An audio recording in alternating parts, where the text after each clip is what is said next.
This is episode 26, and that means this marks the end of my first year podcasting. In this episode, I interview Suzanne from Microsoft and get a rundown on Dynamics training available to partners in FY19 and the new announcement that the Dynamics Learning Portal is free for all Microsoft partners. This is a Dynamics 365 show focusing on the ingredients of a successful Dynamics 365 practice. Your host is Business Applications MVP, Mark Smith, otherwise known as the NZ365 Guy. To review the show notes for this episode, please go to nz365guy.com/26. I would like to thank the generous contribution from our sponsor, Ingenious. Ingenious Connector Enterprise integrates your telephone system into Microsoft Dynamics 365 and CRM for increased phone agent productivity. The solution equips service desk and contact centers with features like screen pop, click to dial, automated call logging, and call reporting for comprehensive view of interactions. Enable efficient customer service and intelligent decision making with Ingenious. For more information, please visit ingenious.com.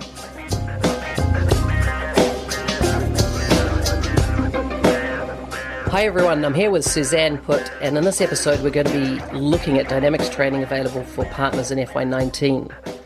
Susan is the Microsoft Dynamics 365 Readiness Lead and the Dynamics CRM Readiness Manager for Microsoft Business Solutions.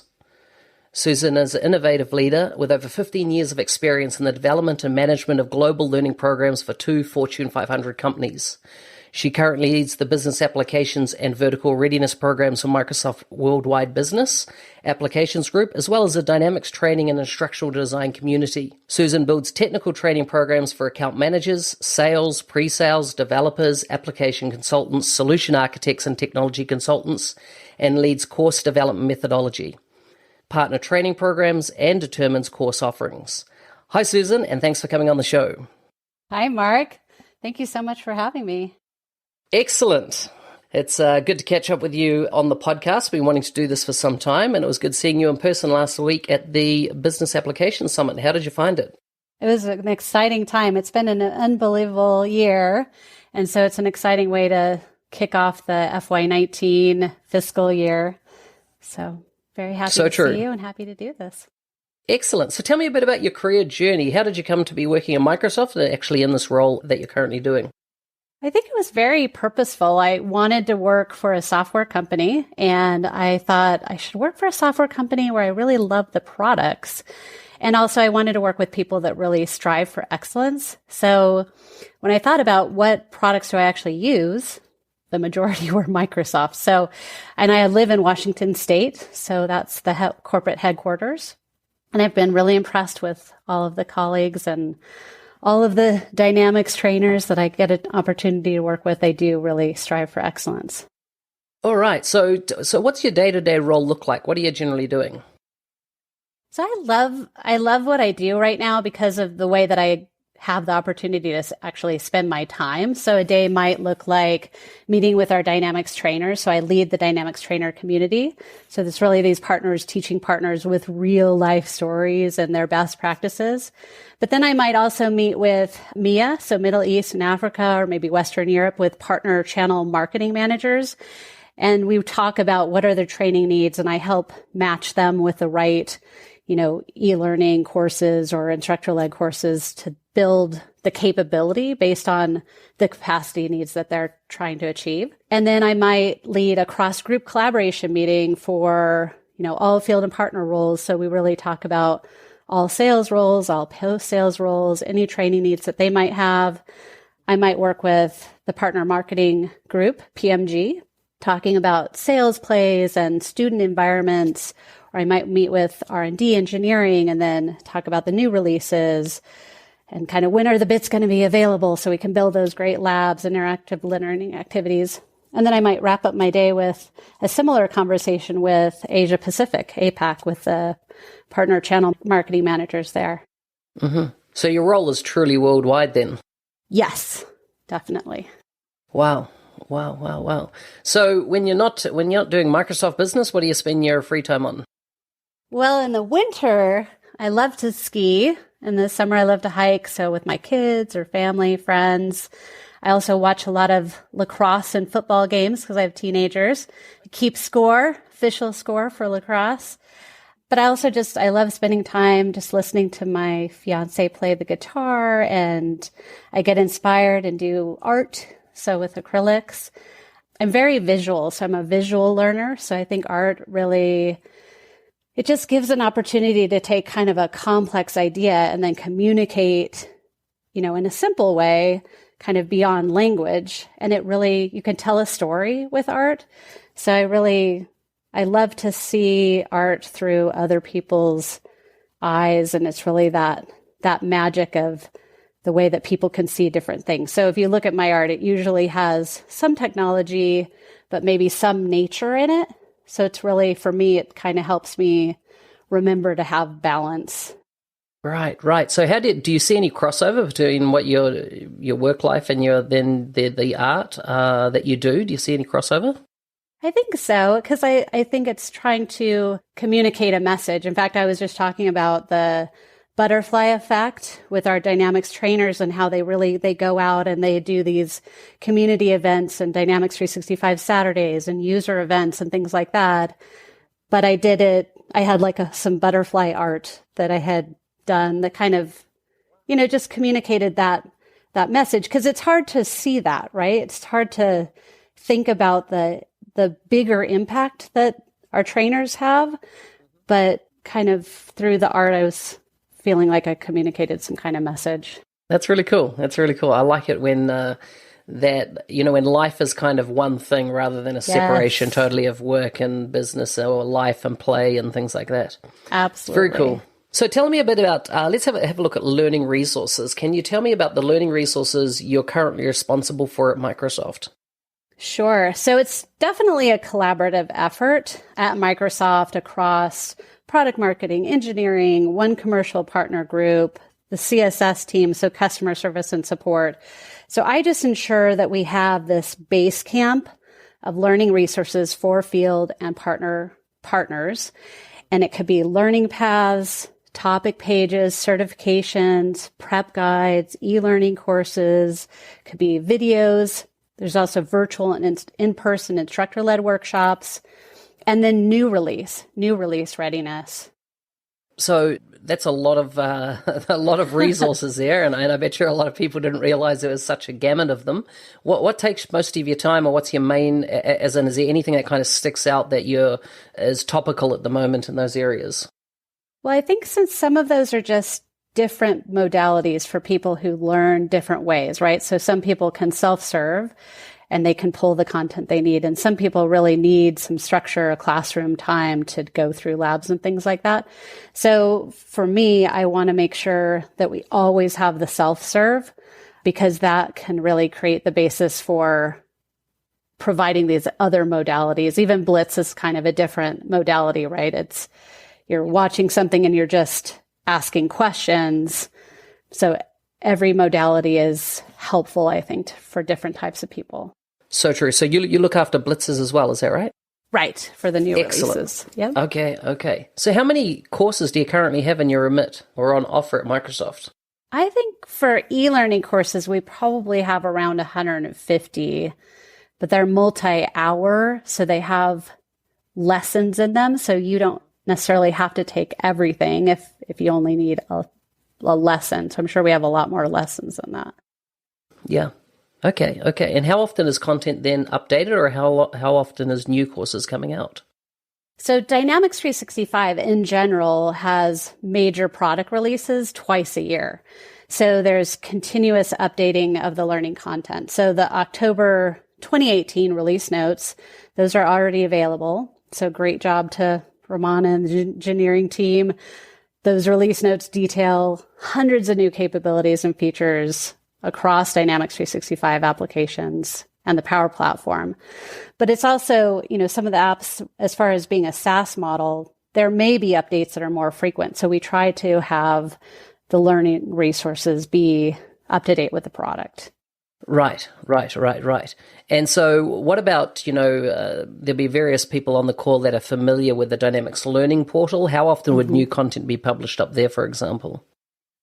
all of the time. So if you go to the Dynamics Learning Portal, which is now free for all partners, so that's great. So you could just search for Dynamics Learning Portal or go to dynamicslearningportal.com. And you'll find, if you go to the very bottom, you'll find a publication, and you can choose your app, and then it will actually show you all of the latest content that's been released. But honestly, I don't think I've ever seen a week or a month where something new hasn't been published. Wow. I didn't realize it was being updated so frequently. So that's a good reason for people to keep checking back there, seeing what's new on that platform. Definitely. Or check their learning path too for their specific role. Mm-hmm. Excellent. So how have you seen Microsoft Learning content evolve, or but the creation of it perhaps, or even the modality of delivery? How has that changed over time? So what I hear from partners is they really want to learn the technical details around how to make the One Microsoft story real. So Dynamics 365 and then the Power Platform, it really continues to grow. And, what we know from decision makers is that they actually pick Dynamics 365 because they're already using Office 365 or they're already using Power BI or Azure. So it's really important to them that we have this complete solution for digital transformation. And that's exactly what Microsoft is trying to do. So with our learning, we're doing the same thing where we want to make sure that we are teaching everything about digital transformation across customer, product, people, data, the whole collection of power between, Office 365, creation, collaboration, communication, and then together with Dynamics 365. So marketing, sales, service, operations, finance, talent, retail, integrated, right? Even Azure, LinkedIn, you have artificial intelligence capabilities, mixed reality, and then that whole Power Platform, Power BI, Power Apps, Microsoft Flow, Common Data Service. So that whole extensibility customization piece. So it's really important that with our learning, we continue to capture these stories. Even the stories that you're hearing now about transforming processes, SMEs in the business really being able to take a Power App and improve their job, improve their business's processes. What we want to do with the learning is to ensure that we're highlighting these best practices and these stories. And I think in a way, that's how we continue to evolve. And then just giving people the ability to practice that so they can actually practice these different scenarios in a safe environment so that they can then go out and be successful. Yeah, okay, it makes sense. But have you seen over your years of experience, has there been like a shift away from classroom-based training to e-learning? I mean, I've seen that, but what are you seeing from your side of any shifts around the way people are choosing to learn? Yeah, I think that people are choosing to learn in shorter snippets, right? So they have to want to learn, and then they can go out and get it. And it's like even just when I watch my kids learn, right? They come up with something that they want to learn. They go find a video on it, they learn it, and then they just do it. And I think that's why I use the word base camp, right? Because I want to make sure that you can find the readiness you need actually when you need it. Because I do think for the most part, that's how people learn. They have to have some kind of need. Yeah. So in FY19, in terms of content, what's kind of on your radar of areas to, if you like, content to release perhaps over this coming year? So for sales and pre-sales roles, we'll have some accelerate selling tours that will be out and available for P-sellers can take advantage of those. Lots of Dynamics 365 Business Central. So if you were to look on the Dynamics Learning Portal, you would see a lot of new level 200 e-learnings there, new workshops or instructor-led workshops. Also, all of the ready-to-go content. Heard a lot of great feedback about that. That's all available. There's a topic page on the Dynamics Learning Portal. So what do you mean by ready to learn content? I'm not familiar with that. Yeah, Ready to Go was a little bit more ISV focused, but they really just did a great job of thinking about the entire package. So I think sometimes with readiness, it's not just, the training, but it's all the the templates and tools and approaches that go with that. And so I think they just did a really good job of doing that at the dev centers. But I do find that other roles can benefit from that content as well.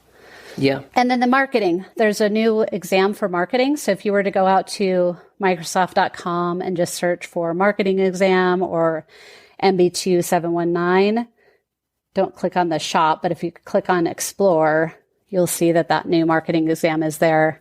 And then we should have talent coming soon as well. Okay, so I see that what you're covering there's 3 particular products: Business Central, marketing, and talent. Now, these are 3 really quite new product lines, aren't they, for Microsoft? And I assume that's why there's so much content coming to market. Yes. So really in spring is when we really started to talk about that. And so that's why I think it's important for people to get up to speed. And I think as we get into, if you look at the release notes, you'll see more and more, features and capabilities that are coming out, the connections between sales and marketing and that type of thing. Yeah, okay. So if we look at the various websites that are available for the business application community, what are they? What are the specific ones out there? We'll get them down, put them in the show notes. But can you just go through what you're aware of resource-wise out there? Yeah, so I think we talked about one, so the Dynamics Learning Portal, that is huge, and it is free, so you can get through it through the Microsoft Partner Network as well.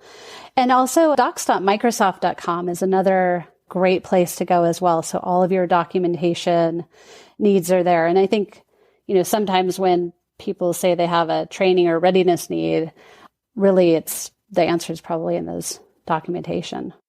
Right. And so there's DLP, there's docs.com, any others? Well, we just talked about Microsoft.com, and you can actually go find all of the certifications there. And then the Microsoft Partner Network, you can find all of your certifications there as well. And when you get into those pages, it will tell you how to get your competency. It will point you to the courses that will help you get ready for certification or the prep guides as well. So there's different paths that you can go down to find the readiness you need. Right. But is there one specific, is a DLP really the main kind of a central point that most people should go to? Yes.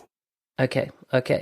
Tell me, what about if, let's say you've put on a course that's coming to town and, in the area that I live or any of the listeners, how would they find out about those courses? Is it generally through their local Microsoft subsidiary or is there a list that they can sign up to be aware of perhaps instructor-led or, mini courses being run though in person in their cities?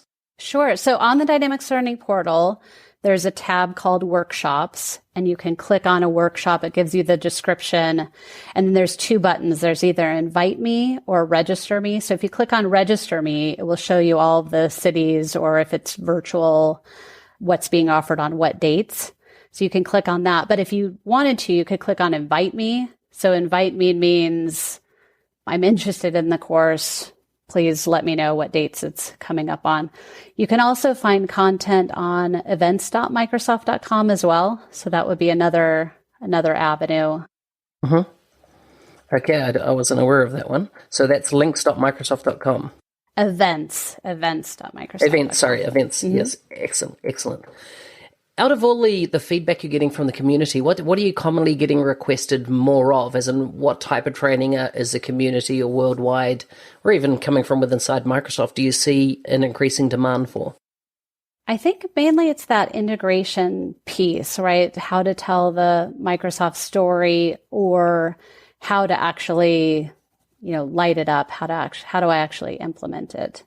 Yeah. So, and then more role-based, right? So I think, it's very important that we have readiness available for your specific role so that you only have to take the readiness that you need for what you're trying to achieve. And certainly our partners tend to focus on an app, an industry.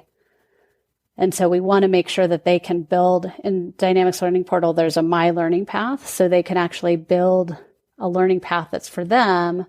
So I would say, let's slow down to speed up. If they can just figure out what the readiness is that they specifically need, it's not that much time but it can really help them speed up. Yeah. Yeah. So true. So true. And so they can go into the DLP, they can create a learning path pretty much tailored to them in the area that they're interested in doing, and then they can work their way through in bite sizes of courses that are applicable to them. Is that right? Right. So there is readiness learning paths where you can choose your app, you can choose your role. So you could get ideas that way. But then if you want to make it even shorter, you could get down to the specific lessons that are integration topics or whatever you need. Yep. Okay. So one thing you mentioned there before is you talked about a level 200 content that you're creating for Business Central. Now, some people probably are not familiar with the level 100 to 400 kind of scale. Can you explain what that scale is and what happens at different levels, or what the target audience is? Yeah, sure. So level 100 videos tend to be more beginner, and then your level 200s are your intermediate functional or technical courses. And then level 300 starts to get into kind of deeper scenario-based type readiness. But the 200s really do help you to prep for these instructor-led courses, but also help you to get certified as well. Okay, so there's no level 400. I just made that up, right?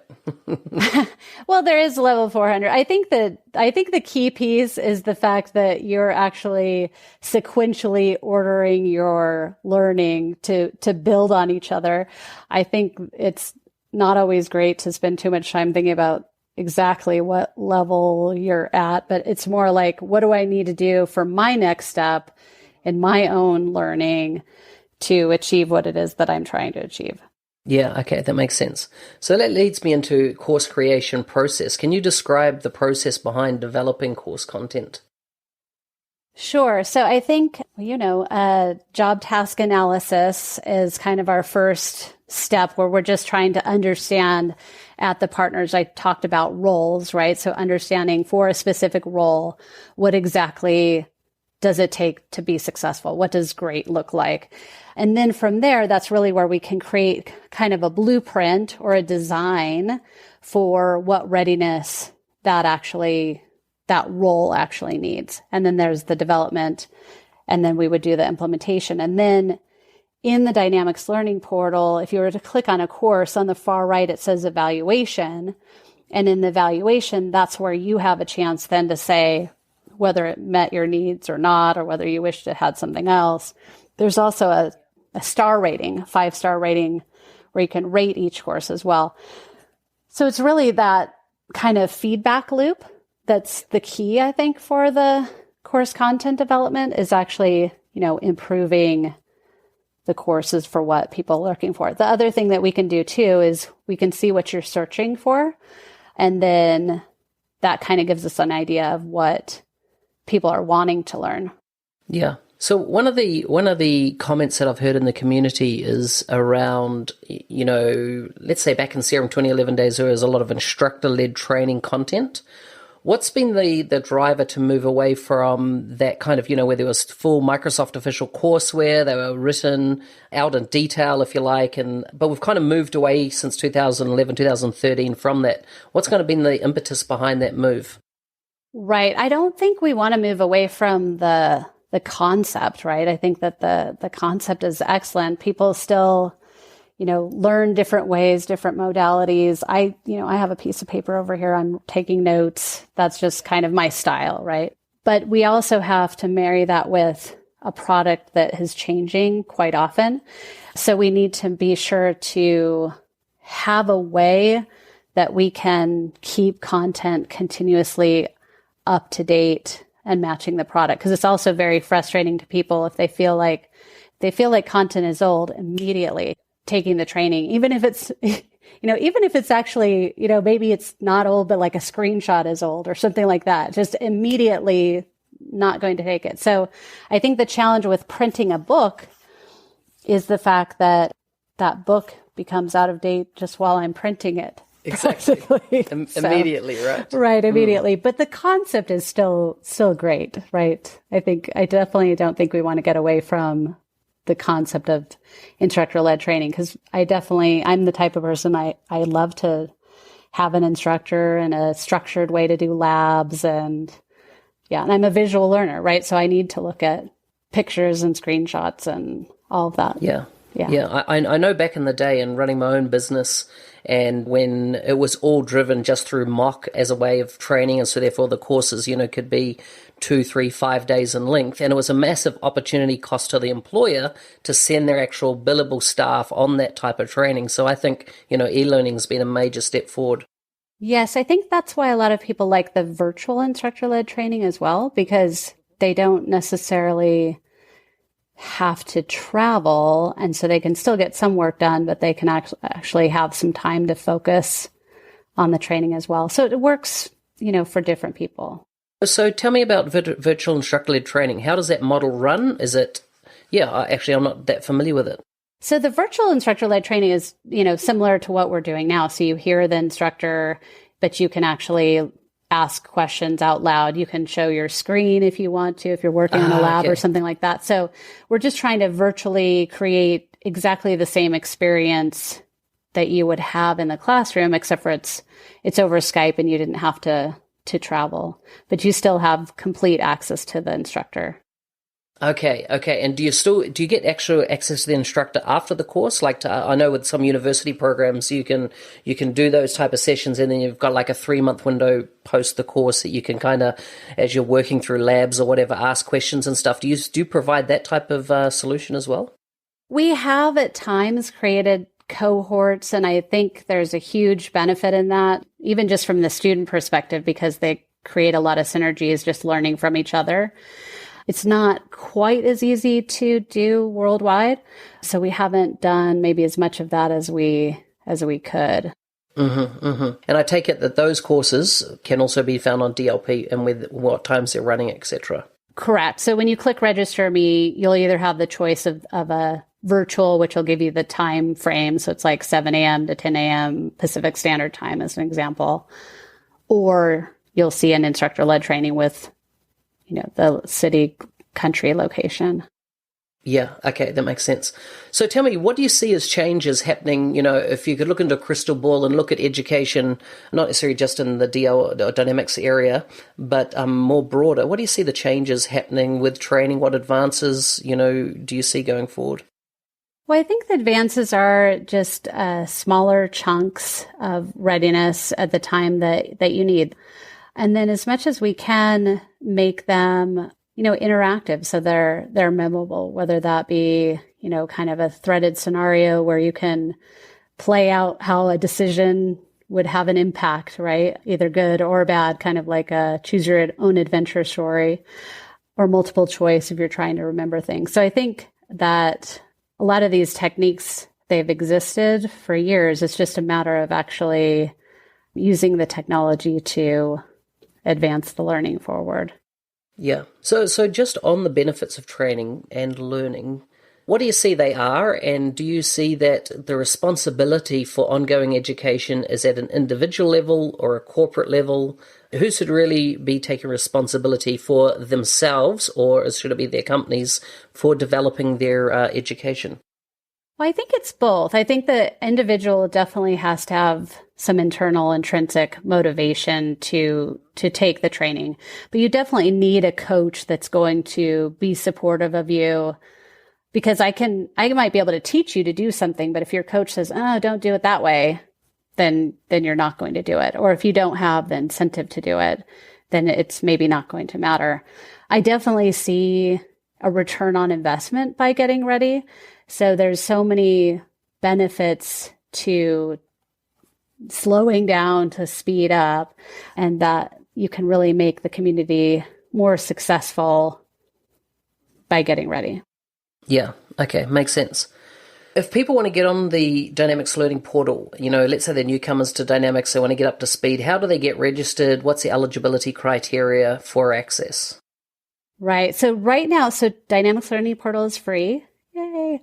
So they no longer have to pay for the access, but you do have to still register in PartnerSource. There's no change in agreements or service plans or anything like that. So if you go to the FAQ, that will tell you how to get registered in PartnerSource. So I can definitely give you a link to that. And then the goal is that we will be moving to Partner Center and the Microsoft Partner Network, but that is what you need to do at the moment. Right. Okay. And let's say you're not working for a partner and you want to get up to speed. You currently couldn't get access right through the Dynamics Learning Portal, or is there an equivalent for customers or end users? Right now, there is not, but we're looking into that. So more to come on that one. Yeah, excellent. And how do you measure training satisfaction amongst partners or those using content? You mentioned the STAR system. Is that fed up to anything else? Is there any other ways that you kind of measure satisfaction from a training perspective? Right. So I mentioned the STAR system and then that ability to click on evaluation in the course. And then if you take an in-person or virtual instructor-led course, there's also an NSAT survey that comes to you, and that just measures overall satisfaction, trainer, content, what's the most useful, what improvements do you suggest? And we definitely look at those. So be sure to give feedback, because we really do make changes based on what we see there. Yeah, excellent. And so what about certification? How do, a lot of people have, exam seems to be a very polarizing thing for people. Personally, I am a fan of them and pretty much maintained mine since my career started back in 2002. How are exams viewed from Microsoft's point of view, specifically around the Dynamics side of things? So I think what we're looking at is that partners want to be profitable by focusing their business, right? So they focus on financial management or supply chain or retail or sales or maybe field service or customer service. So the great thing about the exams is that you have the choice to support, the business that you're trying to drive. And we're going to try to move to kind of a role-based perspective as well. And then my favorite is that I heard from the MVPs for so long was, can we please have practice assessments? So I'm excited that we have the practice assessments for the certifications. Excellent. So where can people access those? The practice assessments, there's actually a tab on the Dynamics Learning Portal called Prep Guides, where you can actually go get all of the practice assessments. They're also in the learning paths as well, if it's applicable for your role.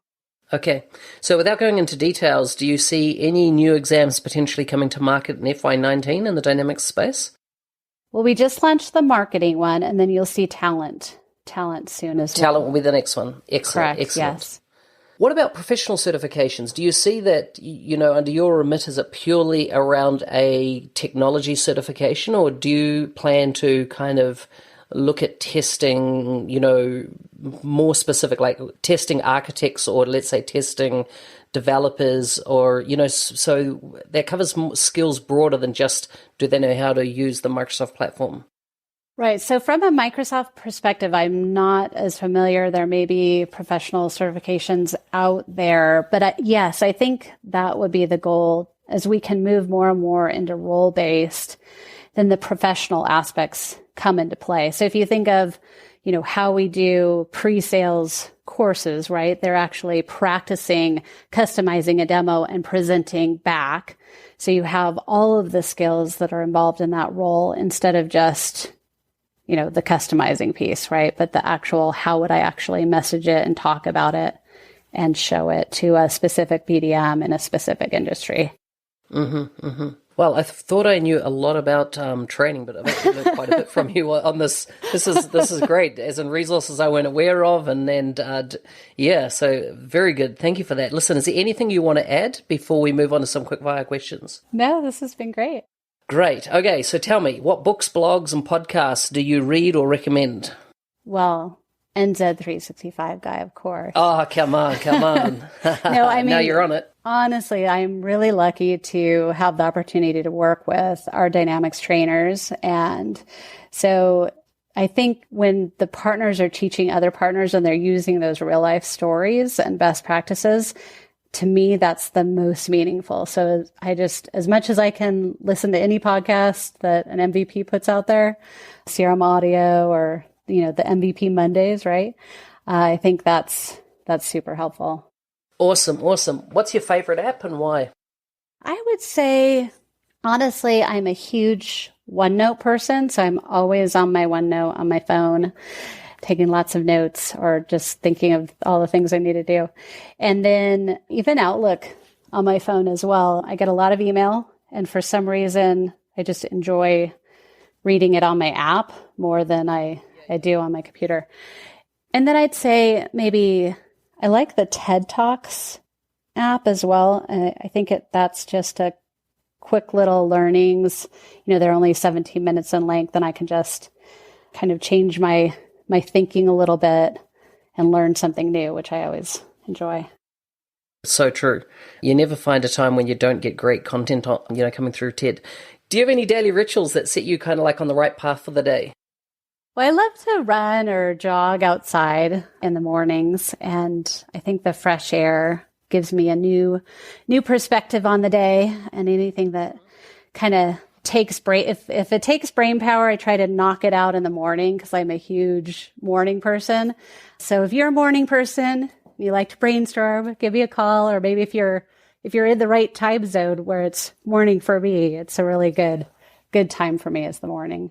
Yeah, it's funny you say that. I find that if I start my day out right, I have a fantastic day. And since November last year, I've kind of formed the habit of getting up at 5 and really maximizing that morning time, whether it's exercise or reading. And it just definitely sets you on a great path for the day. But not everyone loves the morning. Not everyone does. So that's why I said the thing about the time zone works out well. Yeah, so true, so true. What's your best purchase under $100? So I would say I love these little gadgets. So I have a little gadget on my phone. It's like a ring finger grip holder. I think my fiance brought it back from Korea, but it keeps me from dropping my phone, but I can also, lean it up, watch a video, that kind of thing. Also, my fiance and I have silicone rings that are engraved, and they're not very expensive, but they're just super easy to wear when you're kind of doing a lot of different hiking, biking, skiing, active things. Wow. Okay. When you send me those links, can you send me a link to where you can get silicone? Sure. Yeah, that'd be cool. To wrap up, who do you recommend as a guest for the podcast in the future? Is anyone else I should be talking to in Microsoft or getting on here to perhaps chat about education or anything else? Right. I would say all of the MVPs and all of the Dynamics trainers, and even multiple times, right? Because like I said, they have different stories and real life experiences to share. Also, maybe the workload leads kind of for the same reason. So if you have, Brian Galacia could tell you about relationship sales, or John Flagg for finance and operations, or Suzanne Clark for talent, or Tom Yang for customer service. I think new stories are coming about all the time, and it's really through the stories that we learn. Yeah. Wow, that's so good. You've given me heaps there. Susan, it's been a pleasure to have you on the show. Before you go, if people want to connect with you online, where could they find you? They can find me on LinkedIn. Excellent.